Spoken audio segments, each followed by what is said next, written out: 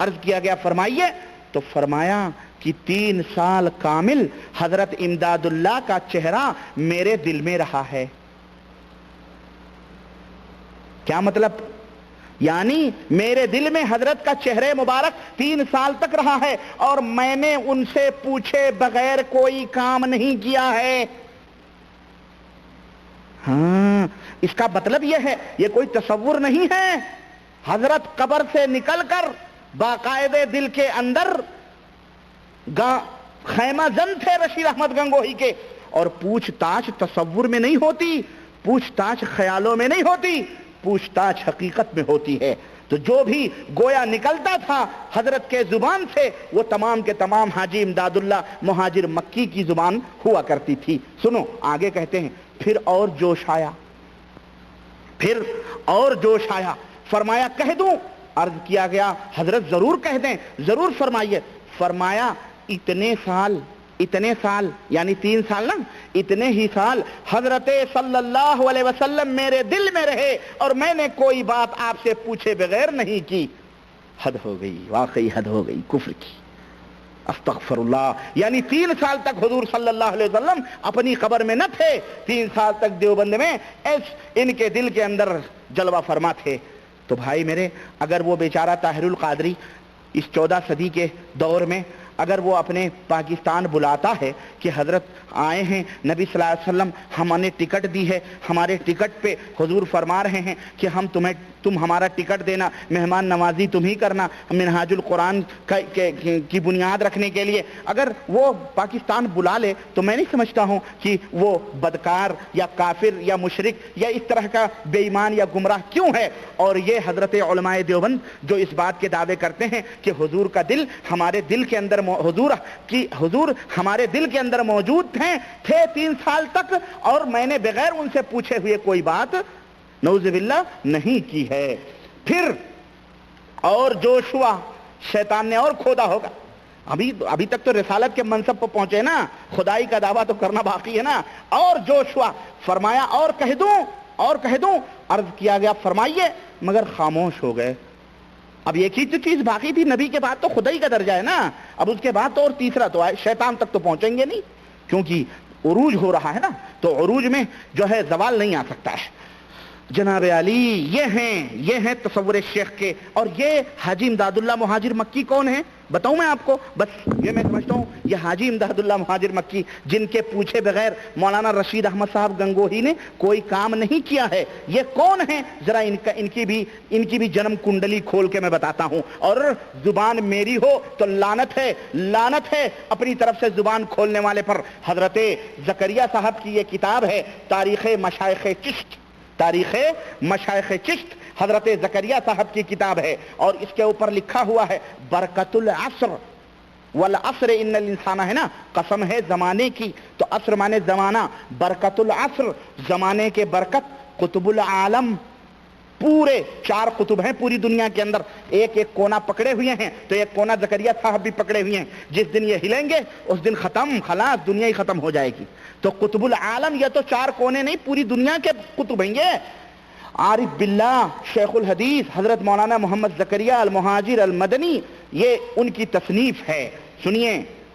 اور اس کا پتہ ملنے کا مکتبہ شیخ زکریہ مفتی اسٹریٹ سہارنپور UP، اور یہ حضرت امداد اللہ مہاجر مکی کے بارے میں کیا لکھتے ہیں ذرا وہ بھی آپ حضرات ذرا غور سے دیکھیں کہ جناب علی انہوں نے کیا بیان دیا ہے، اللہ انہیں ہدایت عطا فرمائے۔ یہ دیکھیں صفحہ نمبر 234، حاجی امداد اللہ مہاجر مکی کی بات میں کر رہا ہوں، جو مولانا رشید احمد گنگوہی کے دل میں تھے، اور یہ سب پورا ڈانڈا ایک ہی ہے بھائی، سنو، یعنی پورے دیوبند کے لوگ ان سے مرید تھے۔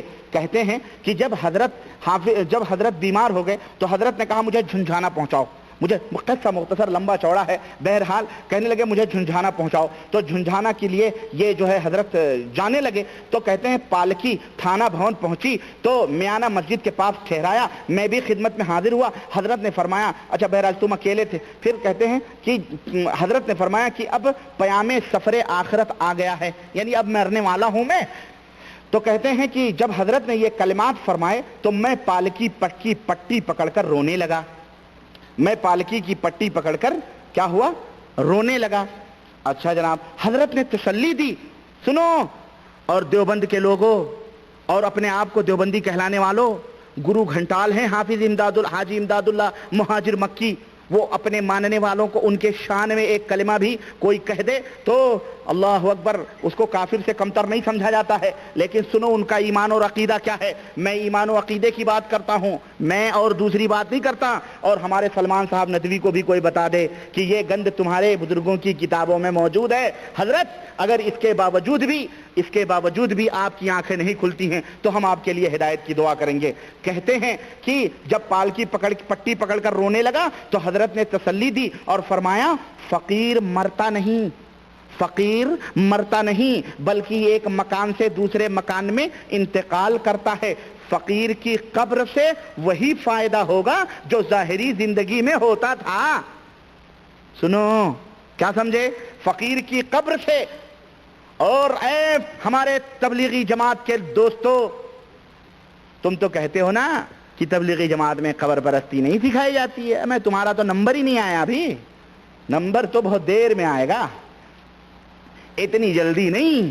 یہ کتابیں تمہیں کچے گھڑوں کے اندر اتنی جلدی پانی نہیں بھرا جاتا ہے. جب تک وہ گھڑے پکے نہ ہو جائیں، تب تک ٹھنٹھناہٹ کی آواز نہ آنے لگے، تب تک تمہیں یہ باتیں نہیں بتائی جائیں گی. تم بیچ میں لٹکتے رہو گے. سنو، کہتے ہیں کہ روتے کیوں ہو؟ جو فائدہ زندگی میں ہوتا تھا وہی فائدہ مرنے کے بعد قبر سے ہوگا. استغفر اللہ. یہ بتاؤ، بریلوی اگر قبر کے اوپر پوجا کرے، قبر والے کے اندر تصور کرے اور یہ تصور کرے کہ میرا پیر سن رہا ہے، میرا پیر زندہ ہے، حضرت بیٹا دیتے ہیں، حضرت بیٹی دیتے ہیں، حضرت سے وہی فائدہ ہوگا جو زندگی میں فائدہ ہوتا تھا. حضرت زندگی میں کھانا کھلاتے تھے، مرنے کے بعد بھی کھانا کھلائیں گے. حضرت زندگی میں پانی پلاتے تھے، مرنے کے بعد بھی پانی پلائیں گے. حضرت زندگی میں شادی کرتے تھے، مرنے کے بعد بھی شادی کریں گے، سب کچھ کریں گے. جو فائدے زندگی میں وہی فائدے آخرت میں، مرنے کے بعد بھی. تو بتاؤ باقی کیا رہا پھر؟ تو حضرت کا مرنا اور جینا برابر ہی رہا. اور جیسا کہ انہوں نے خود کہا کہ فقیر مرتا نہیں ہے بلکہ ایک مکان سے دوسرے مکان میں منتقل ہو جاتا ہے. بالآخر 58 سال کی عمر میں آخرکار وہ مر گئے. بہرحال جناب علی مر گئے. ان کو ایک شہید کے بغل میں دفن کر دیا گیا. تو ایک صاحب کشف بزرگ ان کے مزار پر حاضر ہوئے. کن کے؟ حضرت میاں جی نور محمد کے مزار پر حاضر ہوئے. تو انہوں نے کہا افسوس کس ظالم نے ان کو سید محمود کے پاس دفن کر دیا ہے. میاں جی نور محمد کو کس ظالم نے دفن کر دیا ہے ان کے قبر کے بغل میں.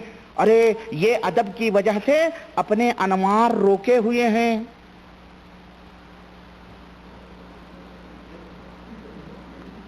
ہاں ریموٹ کنٹرول ہے، بالکل روکے ہوئے ہیں اپنے انوار. اگر کسی ویرانے میں ہوتے تو دنیا ان کے انوار سے جگمگا جاتی.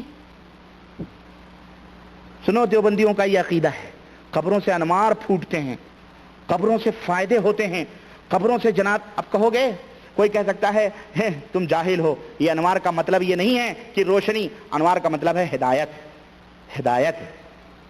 کی روشنی، ہدایت کی روشنی، فائدے کی روشنی. تو زندگی میں نہ پھوٹی، مرنے کے بعد پھوٹ رہی ہے، مرنے کے بعد پھوٹ رہی ہے. اور یہ میاں جی نور محمد کون ہے معلوم ہے؟ ہاں، یہ میاں جی نور محمد وہی ہیں جن کے لیے گنگا میاں نے اپنا ہاتھ نکالا تھا، اور بڑا حسین ہاتھ تھا. اور گنگا میاں سے انہوں نے پانی مانگا تو گنگا میاں نے اندر سے پانی لوٹے میں دے کے بڑے حسین و جمیل حضرت میاں جی نور محمد کو دیا تھا. اب یہ واقعہ ہے، میں بتاؤں گا بعد میں. یہ سب اللہ کی قسم ہے، یہ سب ان کے کتابوں کے اندر لکھا ہوا ہے. اور افسوس تو اس بات کا ہے کہ اس دور کے مفکر ملت جو مر گئے، حضرت علی میاں ندوی صاحب، ان کے مقدمے کے ساتھ یہ کتاب چھپی ہوئی ہے. مجھے افسوس تو اس بات پہ ہوتا ہے کہ یہ کیا ہے. اور آج ابھی بھٹکل کے اندر سے، میں دمام میں تھا جب میں دبئی جا رہا تھا، تو دمام میں تھا میں، تو ہمارے کچھ دوستوں نے حضرت مولانا نمبر نکلا بھٹکل نیوز کا، اس کے اندر باقاعدے مولانا اکبر علی ندوی صاحب ہیں، انہوں نے، اور میں وہ آرٹیکل لایا ہوں، ریاض والوں نے لے لیا ہے انشاءاللہ، وہ فیکس میں نے کہا بھائی فیکس کر دینا، جمعرات کو میرا پروگرام ہوتا ہے، میں ذرا وہاں نقاب کشائی کروں گا اور ایک نیا دھماکہ ہوگا لوگوں کے ذہنوں میں، لیکن وہ پتہ نہیں، اب آفس تو بند ہے، بہرحال بھیجا ہوگا انہوں نے، لیکن میں لاؤں گا انشاءاللہ، کوئی بات نہیں ہے، وہ تو میں تو کوئی بتایا نا ایک لفظ جو بولوں اور ریکارڈ میرے پاس نہ ہو، الحمدللہ ریکارڈ ہوتا ہے، میں کوئی بات کیوں، مجھے پتا ہے گرو گھنٹال لوگ بلبلا رہے ہیں، چیخ رہے ہیں، چلا رہے ہیں، ارے یہ کیا پولیں کھول رہا ہے، اس نے تو زندگی، یہ تو پورا ہمارا بیڑا غرق کر رہا ہے، ہاں اس لیے میں مکمل طور پر مکمل سے لے کر کے چل رہا ہوں، تاکہ مانو نہ مانو جانے جہاں اختیار ہے، یہ حقیقت ہے، توبہ کرو اور تقوی طہارت اور پرہیزگاری کی باتیں نہ کرو، وہ بات کی بات ہے، پہلے ایمان اور عقیدہ درست کرو، آؤ کتاب و سنت کے مطابق ایک پلیٹ فارم پہ بعد میں دیکھ لیں گے۔ تو جناب علی لکھتا ہے، مولانا اکبر علی ندوی صاحب ہیں، کوئی اتر پردیش کے وہاں پڑھا رہے ہیں، وہ لکھتے ہیں کہ حضرت مولانا جو تھے ان کی اس کو خواب میں دیکھا ہے 3 بڑے بڑے ندوی مولویوں نے، ہمارے ندوی صاحب بھی بیٹھے ہیں، غور سے سنیے، 3 بڑے بڑے ندوی مولویوں نے دیکھے ہیں اس خواب کو، اور لکھا ہے کہ حضرت مولانا کی صورت خواب میں دیکھا، ہم نے رسول اللہ صلی اللہ علیہ وسلم کو دیکھا تو حضرت مولانا کی صورت بے عین ہی رسول اللہ صلی اللہ علیہ وسلم کی صورت ہے، استغفر اللہ، حضرت مولانا کی صورت کیا ہے؟ بے عین ہی رسول اللہ صلی اللہ علیہ وسلم کی طرح نہیں، بے عین ہی رسول اللہ صلی اللہ علیہ وسلم کی صورت ہے، طرح نہیں ہے، مثل بھی نہیں ہے، حضرت کی صورت بے عین ہی رسول اللہ صلی اللہ علیہ وسلم کی صورت ہے۔ حضرت بہت بڑے تصرف والے تھے، حضرت تصرف فرماتے تھے لیکن ڈینگے نہیں ہانکتے تھے، حضرت بڑے توجہ والے تھے لیکن سب کے ساتھ وہ معاملہ نہیں کرتے تھے، خاص لوگوں کے ساتھ۔ وہ میرے پاس کاپی موجود ہے، انشاءاللہ وہ بھی آئے گی اس وقت جب حضرت سلمان صاحب ندوی کا وہ زبان ان کی لکھنوی جو زبان ہے ٹکسالی، وہ انشاءاللہ پیش کی جائے گی، وہ پرچہ بھی پیش کیا جائے گا۔ تو حضرت حاجی امداد اللہ مہاجر مکی کے جو پیر میاں جی نور محمد ہیں، اس وقت وہ واقعہ بھی ان کا گنگا میاں کا میں بتاؤں گا کہ کس طرح ان کے لیے گنگا میاں نے اپنا چوڑیوں میں اور حنائی ہاتھوں میں کس طرح ان کو پانی دیا تھا سادھوؤں کو، اور کس طرح سے انہوں نے مانگا تھا، وہ بات کی بات ہے۔ پہلے یہ واقعہ حاجی امداد اللہ مہاجر مکی کا سنو کہ یہ شخص کتنا بدعقیدہ تھا اور کتنے برے عقیدے کے یہ لوگ تھے۔ سنو، کہتے ہیں کہ میاں جی نور محمد پورے انوار روکے ہوئے تھے، اچھا اگر فتنے کا اندیشہ نہ ہوتا تو میں ان کی ہڈیاں نکال کر دوسری جگہ دفن کر دیتا اور پھر ان کے انوار و برکات کا مشاہدہ ہوتا۔ اور میں کہتا ہوں دیوبند کے لوگوں، جاؤ، میں نقض امن کی ذمہ داری لیتا ہوں، تمہیں کوئی اللہ کی قسم چھیڑنے نہیں آئے گا، میاں جی نور محمد کا مزار آج بھی موجود ہے، اگر یہ بات حق ہے جو اس نے لکھی ہے اور اس نے ابھی تک انوار روکے ہوئے ہیں تو جاؤ، نہ تمہارے پاس کوئی بریلوی جائے گا نہ کوئی اہل حدیث تمہیں روکنے جائے گا، کیوں؟ تم اپنے پرکھوں کی قبریں کھودو یا کنویں کھودو، تمہیں کوئی روکنے ٹوکنے والا نہیں، اور ہندو تو خیر ضرورت ہی نہیں ہے، جاؤ ہم ضمانت دیتے ہیں، تمہیں کوئی روکنے والا نہیں ہے، کوئی فتنہ نہیں ہوگا، میاں جی نور محمد کی قبر کو کھودو اور کسی جو ہے صحرا کے اندر لے جا کر کے دفن کر دو، اور پھر تجربہ کرو کہ دیکھو کتنے لوگ مسلمان ہوتے ہیں، کتنے انوار آتے ہیں، کتنے لوگ فیض یاب ہوتے ہیں، ہمیں بتلاؤ، ہے کہ نہیں ہے بھائی؟ مشورہ ہے، صحیح کہ نہیں ہے؟ کاش اس مشورے پہ عمل ہوتا، لیکن یہ بولتے ہیں سمجھتے نہیں، یہ بولتے ہیں سمجھتے نہیں ہیں، اللہ انہیں سمجھ عطا فرمائے۔ کہتے ہیں کہ مزار کے سرہانے، اب زکریا صاحب کی زبان سنیں، زکریا صاحب کہتے ہیں کہ مزار کے سرہانے اعلیٰ حضرت ابھی تک یہی اعلیٰ حضرت تھے، نہیں کون؟ بریلی کے خان صاحب یہی اعلیٰ حضرت تھے، ہاں یہ دیکھیں اعلیٰ حضرت یہی تھے، صرف حضور پرنور اعلیٰ حضرت، یہ بھی اعلیٰ حضرت ہیں۔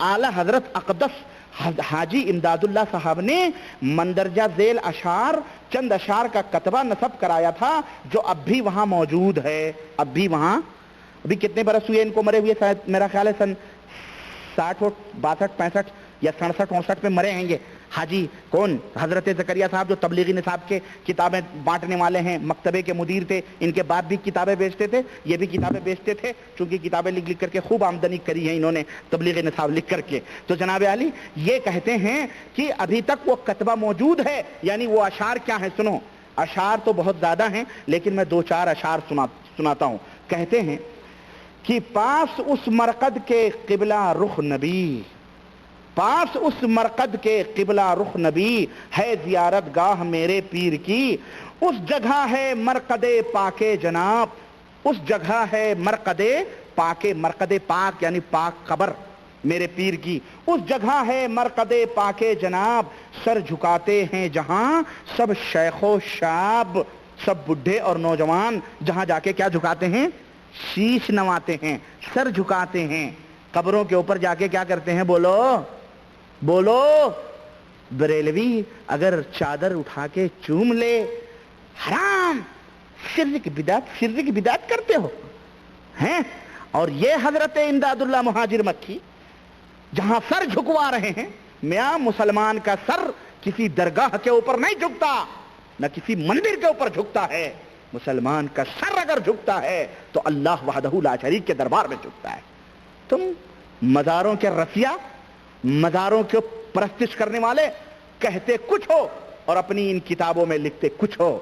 سنو، زکریا صاحب کو بھی بولو اور ان کے ماننے والوں کو بھی بتاؤ کہ دیکھو حضرت امداد اللہ مہاجر مکی کتبے لگا لگا کے کس طرح شعر لکھ رہے ہیں، اور یہ تو کچھ بھی نہیں ہے۔ آگے سنو، آگے لکھتے ہیں کہ جس کو ہووے شوق دیدار خدا، جس کو اللہ کے دیدار کا شوق ہوئے۔ بولو، آپ کو ہے شوق اللہ کے دیدار کا کہ نہیں؟ کس مسلمان کو نہیں ہے بھائی؟ ہر وہ شخص جو مسلمان ہے وہ کیا امید رکھے ہوئے ہے کہ اسے اللہ کا دیدار ہو جائے، دیکھ لے، ہے کہ نہیں؟ تو لکھتے ہیں اگر تم اپنے اس شوق کو پورا کرنا چاہتے ہو تو کیا کرو؟ فارمولا سنو، جس کو ہوئے شوق دیدار خدا ان کے مرقد کی زیارت کو وہ جا۔ مولانا میں کہتا ہوں اس سے بڑھ کے کفر نہیں ہو سکتا ہے۔ جس کو ہوئے شوق دیدار خدا ان کے مرقد کی زیارت کو وہ جا۔ نعوذ باللہ، اس حاجی امداد اللہ مہاجر مکی کی قبر کی، اس میاں جی نور محمد کے قبر کی زیارت کرو۔ اللہ کا دیدار ہے وہ، اس کی قبر اللہ ہے، نعوذ باللہ۔ کیا تم ثابت کرنا چاہتے ہو؟ اور ذرا ہوش کے ناخن لو، میرے اوپر زبان درازیاں کرنے والوں اور زبان کھولنے والوں، پہلے اپنے ایمان اور عقیدوں کے گریبانوں میں منہ ڈال کر کے دیکھو۔ میری زبان سے کوئی لفظ بیجا نہیں نکلتا ہے، اللہ کا شکر ہے۔ کیوں؟ میں سمجھتا ہوں کہ میں ایک ذمہ دار کی حیثیت سے بولتا ہوں۔ ایک ایک کلمہ میرا تولا جا رہا ہے، ناپا جا رہا ہے، جانچا جا رہا ہے، اس کو چھان اور پھٹکا جا رہا ہے۔ اس لیے میں امت کے اندر ہرگز وہ بات نہیں کہتا جس کو میں اپنی آنکھوں سے دیکھ نہیں لیتا ہوں۔ یہ بتاؤ مجھے اس سے بڑا کفر اور کیا ہو سکتا ہے کہ قبر کی زیارت کرو تو اللہ رب العزت کا دیدار ہو، دیدار کی طرح ہے، نعوذ باللہ، استغفر اللہ۔ اور اس کے اوپر بھی تم کہتے ہو کہ بہت بڑے ایمان والے ہیں۔ جاؤ، ہم ایمان والے کیا، یہ تو مر گئے، اللہ ان سے نپٹے گا، لیکن تم تو زندہ ہو، اللہ کے لیے تم آنکھیں کھولو۔ کہتے ہیں یعنی پیرو مرشدو مولا میرے حضرت نور محمد نیک پہ، اعتقاد دل سے جو جائے وہاں، دل کے عقیدوں سے جو جائے وہاں، اس پہ سب اسرار باطن ہوں عیاں، جتنے چھپے ہوئے راز اور بھید ہیں، جب وہاں تم جاؤ گے قبر کی زیارت کے لیے سب کچھ عیاں ہو جائے گا۔ تبلیغی جماعت کے لوگوں، یہ تمہارے پیر حضرت زکریہ صاحب ہیں، یہ ان کی کتاب ہے، یہ تاریخ مشائخ چشت، اور جھوٹ بولنے والے پر اللہ کی لعنت، اور جو اس کو سن کر کے مکر جائے اللہ اسے ہدایت عطا فرمائے، اور ایسے بدعقیدگیاں لکھنے والے اللہ تبارک تعالیٰ انہیں بھی ہدایت عطا فرمائے۔ کہتے ہیں کہ دیکھتے ہی اس کے مجھ کو ہے یقین، قبر کو دیکھو گے تو مجھ کو یقین ہے کیا؟ اعوذ باللہ، استغفر اللہ، یہ کلمہ کفر میں کیسے کہوں؟ کہتے ہیں کہ دیکھتے ہی اس کے مجھ کو ہے یقین، اس کو ہو دیدار رب العالمین۔ اعوذ باللہ، یہ کون سا فلسفہ ہے مجھے بتاؤ؟ یہ کون سی عبارت ہے جسے امت کے لوگ نہیں سمجھ سکتے، دیوبند کے لوگ ہی سمجھ سکتے ہیں؟ اتنا جھوٹ اور اس قدر بدعقیدگی تو بریلویوں نے بھی اپنے کتابوں میں نہ لکھی جتنی دیوبندیوں نے لکھی۔ کہتے ہیں کرتے ہی زیارت مزار پاک کی، ہوویں ظاہر اس پہ اسرار خفی، جتنے پوشیدہ اسرار ہیں سب کچھ ظاہر ہو جائیں گے۔ حضرت میاں جی صاحب کا مزار خام ہے، البتہ اس کا حلقہ پختہ ہے۔ ارے میاں کچا بنواؤ یا پکا، تمہارا عقیدہ کچا ہو تو سب بیکار ہے۔ ہاں بعض لوگوں نے چاہا تھا کہ اس کو ایک ہاتھ بھی اونچا کرے، مگر آپ نے کسی کو خواب میں ارشاد فرمایا کہ یہ خلاف سنت ہے، ایسا نہ کرو۔ بیٹا بے ایمانی کی بات کر رہے ہو، ایمان جا رہا ہے، اس کی فکر نہیں ہے، اور قبر کو اونچے نیچے کے چکر میں پڑے ہوئے ہو۔ گویا قبر کو یعنی کیا ہے یہ بولتے ہیں پر سمجھتے، یہ بولتے ہیں پر سمجھتے نہیں ہے۔ اللہ انہیں ہدایت عطا فرمائے۔ اور جناب علی اب وہ کشف و کرامت کی تو خیر ایک سے ایک جو ہے جناب علی باتیں ہیں اس کے اندر، میں ان کی کرامتوں میں نہیں جانا چاہتا۔ یہ بات تھی حضرت جو ہے تصور شیخ کی، اور پھر حاجی امداد اللہ مہاجر مکی جو ان کے دل کے اندر تھے رشید احمد گنگوہی کے، اور پھر ان کے پیر میاں جی نور محمد کی، یہ پوری ان کی اسٹوری تھی۔ باقی رہا حضرت جنید یا جنید یا جنید یا جنید یا جنید کا کلمہ، اور اس کے بعد میں اشرف علی صاحب تھانوی کی بات ارواح ثلاثہ کے حوالے سے جو انہوں نے لکھی ہے کہ دیوبند کے رشید قاسم نانوتوی قبر سے مرے ہوئے روح جسم کا لبادہ پہن کر کے دیوبند میں آ گئی، اور باقاعدہ براقات ہوئی، گفتگو ہوئی۔ یہ تمام سب چیزیں میں اگلے درس میں بیان کرنے کی کوشش کروں گا۔